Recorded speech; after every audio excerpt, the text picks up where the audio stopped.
back to Know It All, where we bring you the best practices and strategies to optimize your Medicare sales process so you can know it all. I'm Kristen. And I'm Rob Turnbull, and today we want you to know your assistance programs, Medicaid edition. Now we've been doing this series here on assistance programs. This is going to actually wrap up the series. Yes.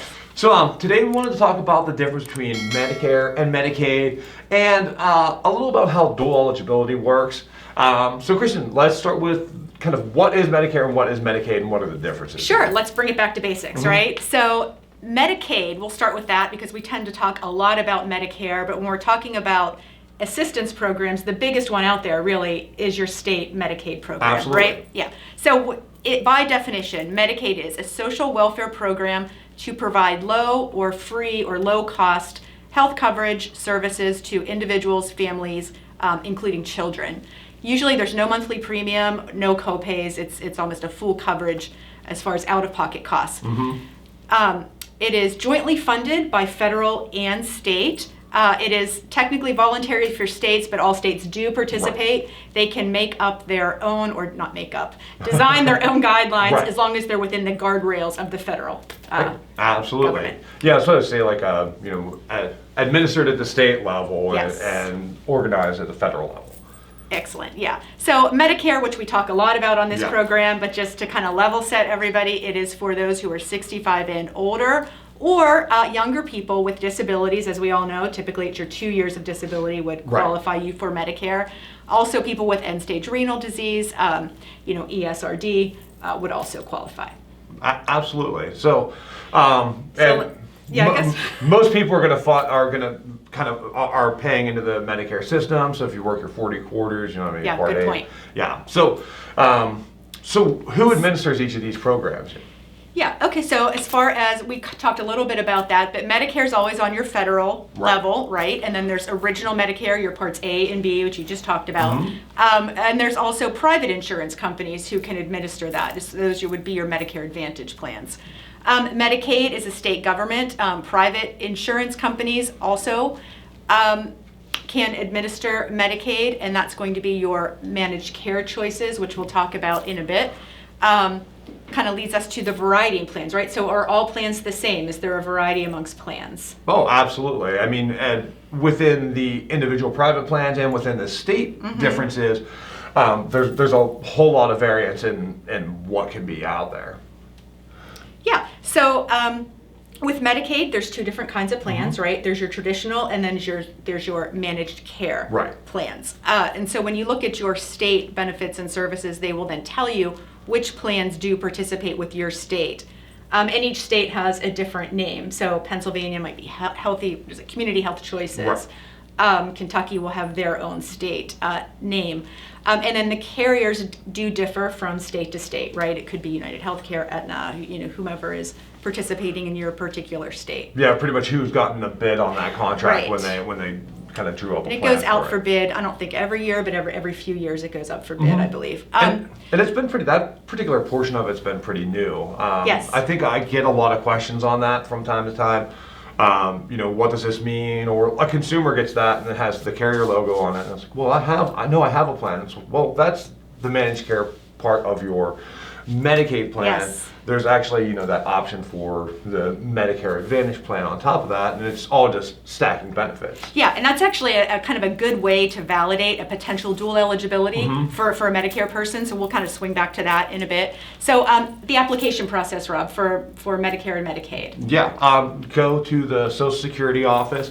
One of the biggest pieces is being able to do it online. I'm a big proponent of doing everything online because same thing with like online applications. We talk to agents. You really can't leave something blank, make a mistake. The process is complete on the entry side. Yes. And you're going right into their system. So a lot of times you're not waiting around for an appointment or waiting around on hold if you're calling in to talk to somebody. You're getting your application in there and it's going to get processed a lot quicker than if you fill out the paperwork and it's accurate. And mail it in.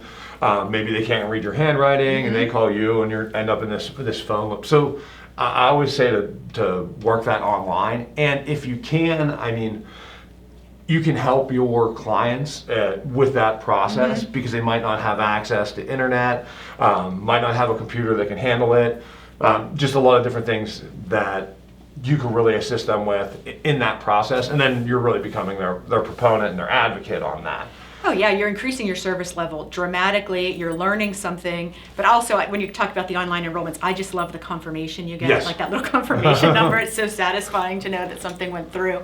And just making sure you have all the things too, like if Yes. you're an agent and you're helping someone, advising them how to get, proof of age, their residence, any ID that they require, checking, savings accounts, knowing all of that is really, really going to help in the screening process as well. Yeah, applying for Medicaid is something that you really need to be organized to do. So, helping your clients, at least by verbally or in writing, giving them a mini checklist. Hey, you might want to get these documents together before we sit down. Can save some time. Oh, absolutely. And eliminate some stress, right?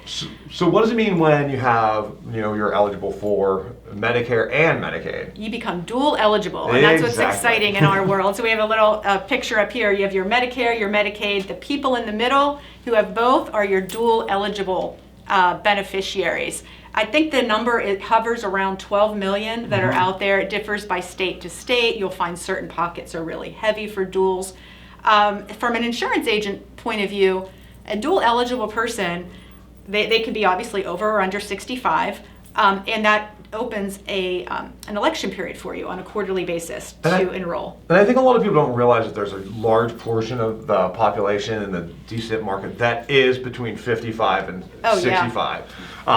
That chunk is a lot larger than people actually realize. Yeah, I would agree. I would agree with that. Yeah, you can't judge a book by its cover, So when you're meeting with someone and you see that Community Health Choices plan card or wherever it is in your state, that should be a little red flag to maybe investigate a little further to see if that could be an opportunity. Yeah, and I know it's the topic that keeps coming up, but it's like the end of the poker hand. It's like, show all your cards. You got a red, white, and blue. Got a PACE card. Got a Community Health Choices card. We're up to 3. We're not even looking at a Medicare Advantage card yet. Right. So. Right. And then also just, and I know we've talked about this before, but if you do, see that opportunity of Medicare and Medicaid, the D-SNP plans are tremendous. They offer so much value to what these individuals currently have. I mean, they honestly are really life-enhancing benefits as far as transportation, over the counter. Right, and like how the actual flow goes for something that is like an actual claim goes, where it's going to Medicare and then it's going to Medicaid to pick up the balance and then it's going to the plan. That consumer's not getting charged for co-pays. Really, they're not seeing any type of they're not getting any type of charge from any of their provider visits. So really, with the Community Health Choices plans and the D-SNP plans, we're really just adding advantages onto that particular consumer. So they get transport, they get over-the-counter, healthy food, all these different benefits, this wide array of things. I think on some of the Community Health Choices plans, they're adding, a prepaid cell phone, so they can, people can talk to their family. And just try to create an overall healthier outcome. That's really the objective in that. Right. All right, so we ready to button it up on this one? I do believe so. Okay. So in short, when we talk about Medicare and Medicaid for agents, it's important basically to know the difference and be able to explain that to your client. Absolutely. Make it simple but thorough, right? And it's really key to know how to get them to apply. Being able to assist them is going to be very, very helpful to them. If you're used to navigating the site and they've never been on it before, it provides a huge benefit. Absolutely. And finally, you want to be able to identify those potential dual special needs plan beneficiaries for those quarterly election periods. Absolutely. Yeah. More special election periods give you opportunities to get those plans on the books. So. That's right. So thank you so much for joining us, agents. We hope you learned a little bit about Medicare and Medicaid and D-SNP. And until next time, I'm Kristen. I'm Rob. We'll see you next time.